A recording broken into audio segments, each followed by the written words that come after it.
मैं आपसे कहता हूं, मैं केवल अपने लिए नहीं, इस देश के लिए ये बात आपसे कहलवाना चाहता हूं। आप मुझे बताइए कि देश के पहले सीडीएस विपिन रावत जी ने क्या स्टेटमेंट दिया था। और न केवल वो, देश के बहुत सारे रक्षा मंत्री, उसमें नेताजी भी हैं, डॉक्टर राम मनोहर लोहिया जी हैं, जॉर्ज फर्नांडिस हैं, इन तमाम लोगों ने क्या कहा, ये मैं आपसे सुनना चाहता हूं। आप जो कह रहे हैं, मैं ऑन रिकॉर्ड कह रहा हूं, कहा। आप अभी मेरी बात सुन लीजिए। आपने एक शब्द नहीं, का नहीं, क्या इस्तेमाल किया रिकॉर्ड कि पे कह रहे हैं, ट्विस्ट। मैं तो सुन ही नहीं पा रहा हूं ना। आपने अखिलेश जी, सीडीएस जी का क्या रिकॉर्ड पे कह रहे हैं? आपने जो पॉइंट रखा, ठीक है, कि विपिन रावत जी ने कहा कि चीन दुश्मन नंबर 1 है, इसलिए आपने कहा चीन दुश्मन नंबर 1 है। मैं आपसे यह समझना चाहता हूं, ऐसे देश में तमाम लोगों ने बहुत सारी बातें की हैं। किसी ने अमेरिका और यूरोप पे भी कहा। यूपी के चुनाव में आप अमेरिका, यूरोप, चीन, पाकिस्तान की बात करेंगे? जो इकोनॉमिक टाइम्स के पत्रकार थे, उन्होंने पहले इकोनॉमी की बात की। वो आप भी नहीं जानते, वो पत्रकार जानते होंगे, उनके रिकॉर्ड पर होगी चीज़। जब उन्होंने अर्थव्यवस्था की बात की, और अर्थव्यवस्था के साथ साथ मैंने ये जवाब दिया कि उत्तर प्रदेश के भारतीय जनता पार्टी के मुख्यमंत्री जी ने ये तय किया कि $1 ट्रिलियन की इकोनॉमी यूपी की होगी। और उससे पहले मैंने उन्हें याद दिलाया कि भारत के प्रधानमंत्री जी ने कहा कि $5 ट्रिलियन की इकोनॉमी होगी। आज ये बताइए, हमारी अर्थव्यवस्था को चूना कौन लगा रहा है? यही लोग हैं जो कहते थे कि हम मेक इन इंडिया करेंगे, डिजिटल इंडिया करेंगे, भारत में चीज़ें बनेंगी। और उत्तर प्रदेश के लोग जानते हैं कि इसी उत्तर प्रदेश में सस्टेनेबल गोल्स को अचीव करने के लिए 48 घंटे तक विधानसभा चली है।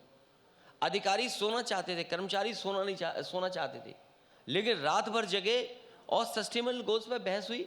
क्या सस्टेनेबल गोल्स अचीव किए गए? आज हेल्थ सेक्टर में क्या हालत है?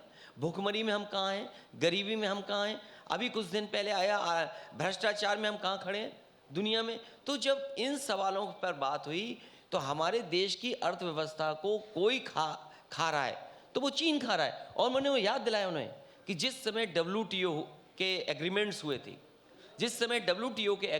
थे, चीन के लगभग 2000 अधिकारी जनेवा में जाकर के ये परीक्षण कर रहे थे, ये एग्जामिन कर रहे थे कि दुनिया में किस किस देश में किस किस चीज़ की ज़रूरत है, किस देश के कैसे कानून हैं।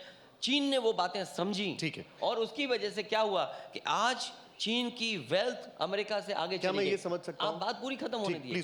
तो जब ये बात कही, तो मैंने कहा कि अर्थव्यवस्था के मामले में और सीमा के मामले में हमें चीन से सावधान रहना पड़ेगा। मैंने क्या गलत कहा? अगर इकोनॉमिक टाइम्स जैसा अखबार कुछ अपनी खबर को चटपटा बनाना चाहे, ठीक, और वो स्टेटमेंट क्या लगाए, तो उसके लिए मैं दोषी नहीं हूँ।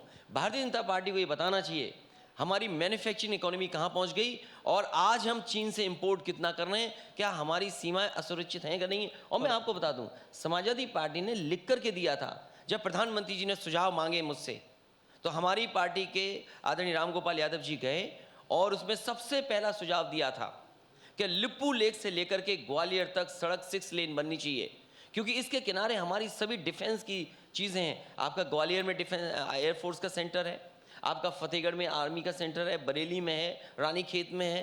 तो अगर हमें चीन से कहीं मुकाबला करना पड़ेगा, तो क्या हमारा इंफ्रास्ट्रक्चर उस हिसाब से तैयार है? तो सवाल यह है कि बात आधी अधूरी कही गई, पूरी बात क्यों नहीं कही गई? आपने इसमें पूरा क्लैरिफिकेशन दे दिया, लेकिन क्या आप ये भी कन्वे करना चाहते हैं कि मुख्यमंत्री बनने के बाद उत्तर प्रदेश के जैसे भी हालात होते हैं, जो भी चीजें आती हैं, और आपके चेहरे पे एक मुस्कुराहट भी आ रही है जब मैं ये बात बोल रहा हूं, तो क्या ये संभव है कि आप चीन के ऊपर यूपी स्पेसिफिक डिपेंडेंस खत्म कर देंगे? देखिए, सवाल इतना बड़ा मत करिए। मैं ये कह सकता हूं कि उत्तर प्रदेश का जो इंफ्रास्ट्रक्चर होगा, वो दुनिया के तमाम देशों के बराबर इंफ्रास्ट्रक्चर समाजवादी लोग बना करके दिखाएंगे, और एग्जाम्पलरी इंफ्रास्ट्रक्चर बनाया है। मैं कोई बात ऐसे ही नहीं कह रहा हूं। क्या कोई कल्पना कर सकता था?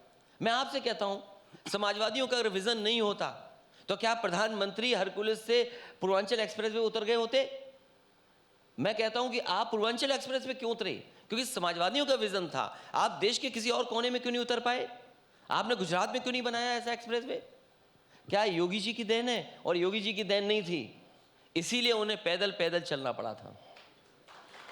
कोरोना धर्म नहीं देखता, जात नहीं देखता, अमीर गरीब ऊंच नीच नहीं देखता। कोरोना सिर्फ मौका देखता है, लेकिन आप उसे मौका मत दीजिए। बस इतना कीजिए जब कभी दफ्तर से, बाजार से घर लौटिए तो इतना ख्याल जरूर रखिए कहीं आपके साथ कोरोना आपके घर तो नहीं जा रहा। भूलिए मत, कोरोना अभी जिंदा है।